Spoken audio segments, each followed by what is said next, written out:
right, so Beth, we're going to start with you. And we'd love to hear about one of your favorite Trees for Trips planting sites of the 2,800 or however many you've done that has really stuck with you over the years. Tell us about what made it so great. So You're going to want to take it out and hold it. Yeah, there you go. Yeah? Thank you. Well, and it's not just because of the other people up here, but when I started thinking about it, one of the ones that really came to mind is Cronemer Park, which is in the town of Newburgh. And we planted it in 2016 with the Quasaic Creek Watershed Alliance. And I've got the pictures of Ted Coleman and John Gephardt and a whole other crew. And that one for me, part of the planting itself was amazing because the Quasaic group was there, but also local neighbors were there. And they said to me, I live down the street and I care about the street and I want to plant it. So that was amazing. And now you go back to it and it looks like a little mini forest. And it's not for nothing that I know that the Quasaic group is going back every year and doing the work to take care of that site. And so it's an amazing site, but it also, like trees are great, and the stream is great, but the people are great too. So it's a combination of all those things. Thank you so much.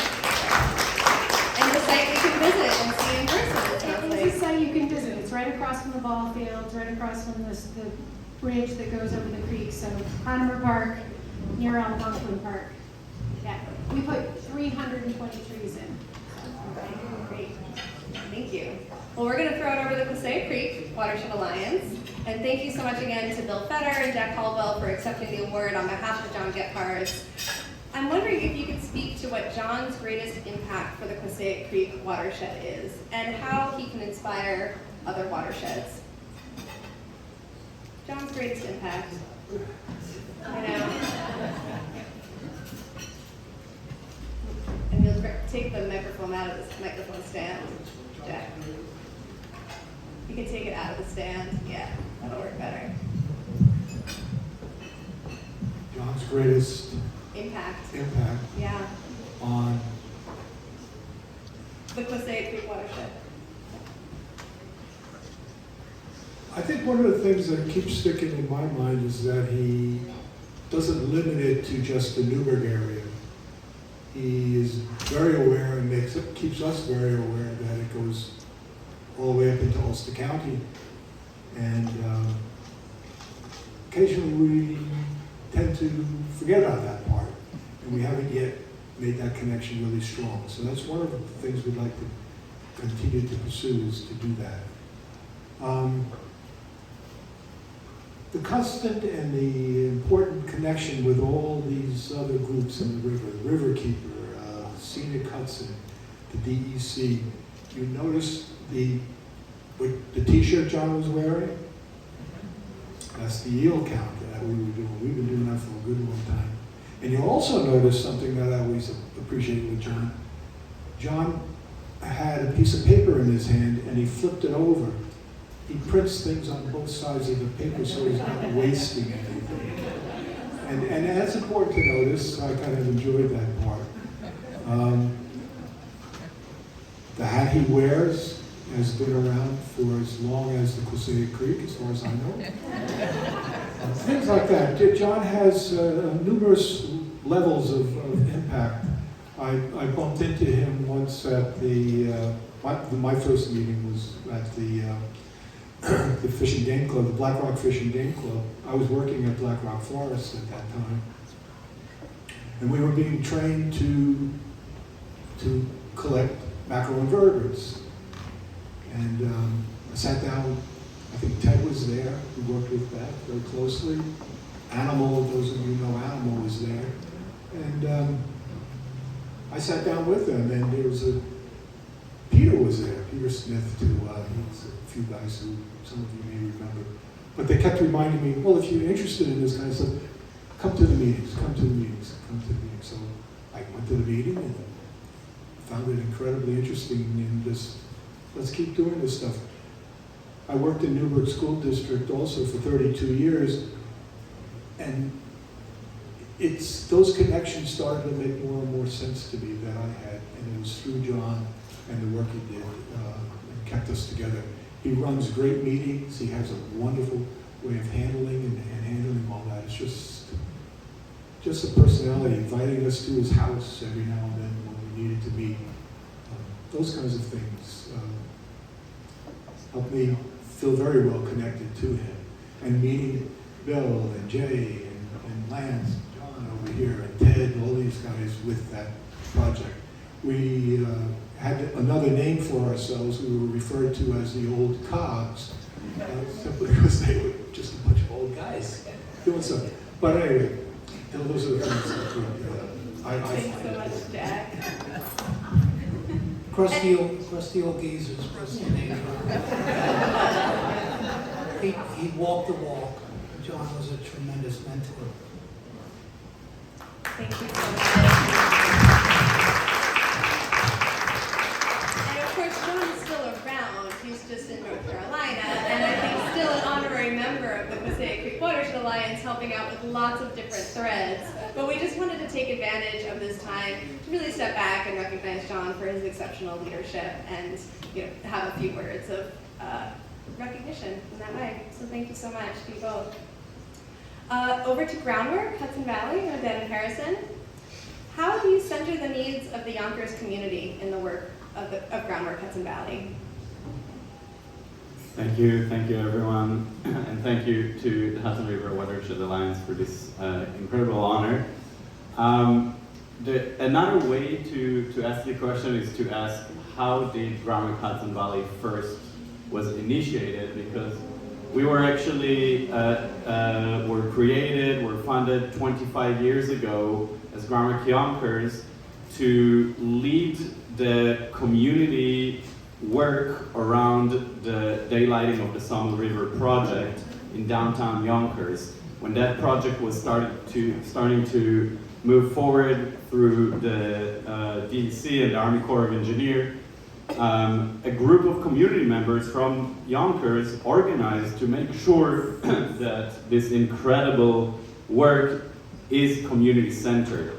A year later, in 2001, that group of community members decided that, if we're looking to restore the Summit River, daylighting it in downtown Yonkers, right where it confluences with the Hudson River, is not enough, but we need to actually look at it from a watershed-wide approach, and the Summit River Coalition was established, bringing together the 12 municipalities of the watershed.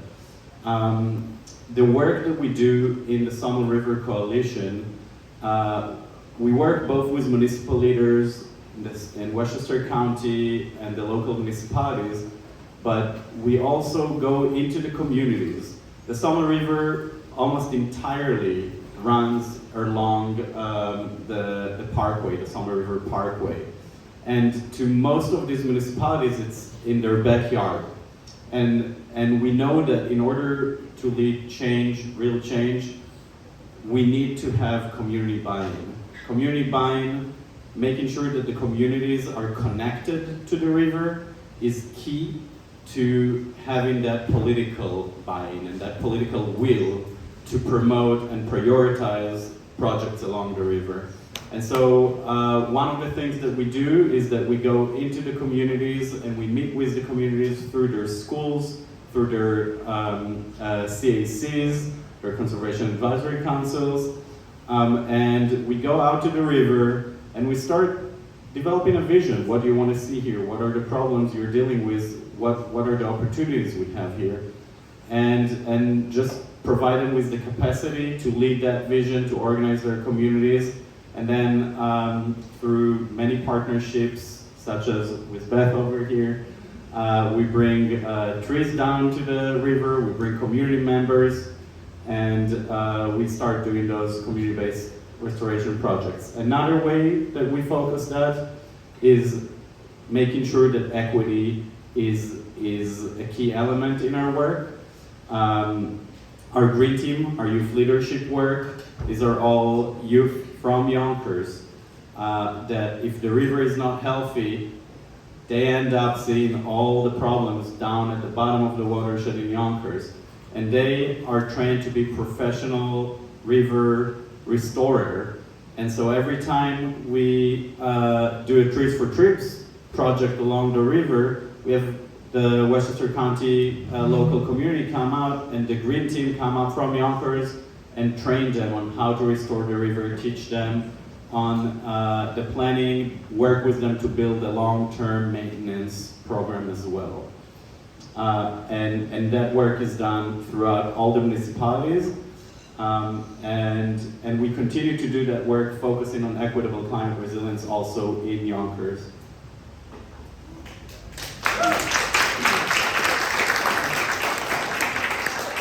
And I'll be brief as well. I'll extend my thanks to Emily and the Hudson River Watershed Alliance, and I'll also extend my thanks. I really like John's hat. It's a really nice hat. I don't know what material. It almost looked leather. It was so fun. And then within Yonkers, we also host working groups with residents. A few years ago, the Yonkers Climate Action Plan was released, which we're really thrilled about. And Odette had trained 30 or so members of Yonkers, a really diverse group representing all of the diversity of Yonkers, to provide input on that plan. After a year of training them in sort of the foundations of climate change and the sort of issues that are really acutely facing Yonkers, so that they can provide really great input into that plan. And then following that, in the past 2 years, we've started to pilot these resident working groups where we pay folks $25 an hour, compensate them for their time, to advance certain strategies and actions from the Climate Action Plan. So last year we launched a tree working group. They inventory trees and identify areas for planting trees and helping maintain the trees in Yonkers, and an air quality working group to devise strategies and policies that we can implement in our organization to improve air quality in Yonkers. And then just this year, we launched one regarding shade structures. So the areas within Yonkers where we can't plant trees, or where we do plant trees, they will provide shade for a decade or so. What are some interim solutions that we can do to provide shade to folks who are vulnerable to extreme heat, who need to wait in certain areas, and how can we provide that resource for them? So thanks again, and yeah, nice to meet you all.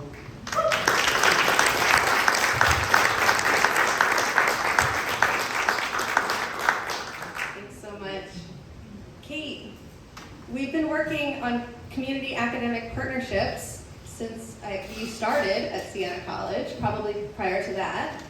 What's rewarding about this work, and what have you learned through the process? Yeah, so the rewarding piece obviously is working with the students and working with the community. But what's rewarding about that to me is the idea that academia, academic work, scientific research, it can be very theoretical, and that's great, but you don't often get to experience or see the impact of that work. So I've really enjoyed working on community engaged research, and especially involving students in that work, because you get to experience, you get to directly see how the work that you're doing and how the work that the students are doing can really make positive changes in the environment and in the water resources and watershed space. And then what have you learned through this process? Yeah. So related to that, I learned so much from the communities and the community leaders that I work with, like Emily. One of the biggest lessons I've learned recently is working with a community leader, and we were reflecting on the work that we were doing, making a floodplain map, showing a relationship of pollution to a floodplain. And his quote was that in community work, community science without action is simply an unfinished product. And he really made me think that the purpose of this work and working with community is not just to make the map or collect the data set or do the thing that the scientist is there to do, but you really have to stick around long enough and ensure whatever product you make is useful for the community. It moves the community goals forward. And so that's really made me think about the work that I do in a new way. Thank you so much. We're going to do one more question for the panel. This one will be the same question for everyone. We're going to go rapid fire, just right down the line. And that question is, what makes you feel hopeful? Go ahead. So I'm gonna call it volunteers, and I'm thinking about this season with you work with a lot of youth groups that are coming and volunteering, and some of them also are getting paid, which is great. So there's local groups that are making sure that they get paid, which is also really amazing. And then the other half of the volunteers are the young trees that are coming up, and we're seeing them come up in places. And those are going to be big trees, and they're going to be shade, and they're going to be filtering, and they're going to be doing amazing work for habitat in the future.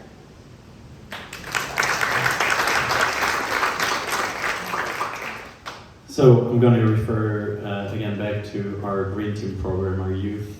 We're about to kick off our 2025 Green Team program in just 3 weeks. 30 youth that will be hired for an entire summer program. Half of them, 15 of them, are returning Green Teamers. The rest are new Green Teamers. And even in these times of desperation and where finding hope could be somewhat of a challenge, going out to the floodplain restoration sites with these youth and learning so much from them about the work that they do, about the aspirations and the hopes that they have for themselves professionally and for the planet that they want to see when they grow up, is something that fills me up, not just with hope, but also with energy to keep moving forward and do this important work.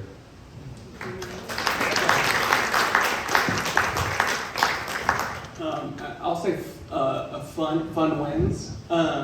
A lot of the work that we do is genuinely quite fun. Like, we planted a microforest, that's a good time. Kids liked it, adults liked it. Everyone had a great time with our working groups. Like, people laugh, people like getting together. Like, the work that we're doing doesn't strain on you. It adds to the soul. So I think that's probably a good thing. Maybe I'm a heathen, I don't know. I think it's a nice thing. So fun wins. Okay, so I was going to say youth too. My students and my kids are what make me hopeful. And it's because they are so much smarter and they have things so much better figured out than I did when I was their age. That's what makes me hopeful. But I'll just add to that I feel really strongly that when I'm feeling angry or frustrated or scared, I find that it's not necessarily hope that's the antidote to anxiety, but action. And so I allow myself the space to have my little vent and temper tantrum. And then I do my best to channel that energy into this work. Tell myself, okay, it's time to roll up my sleeves and keep the work going. And focusing on keeping the work going no matter what is what makes me hopeful.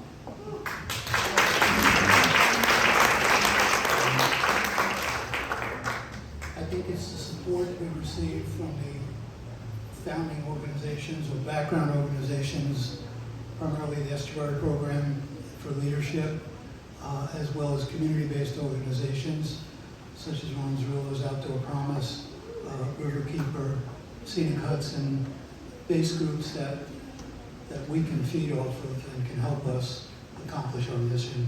So we need that technical support and leadership.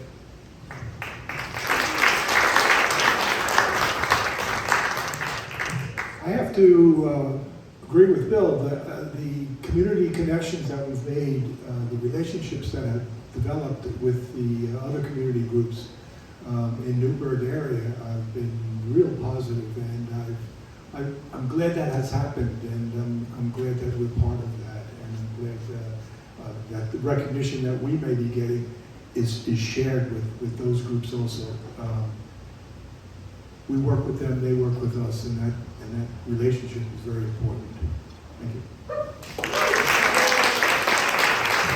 we heard some themes. Young people, great collaborations, and trees are all very hopeful. So thank you all for all that you do to move each of those different elements forward. Let's hear it again for our Watershed WaveMaker.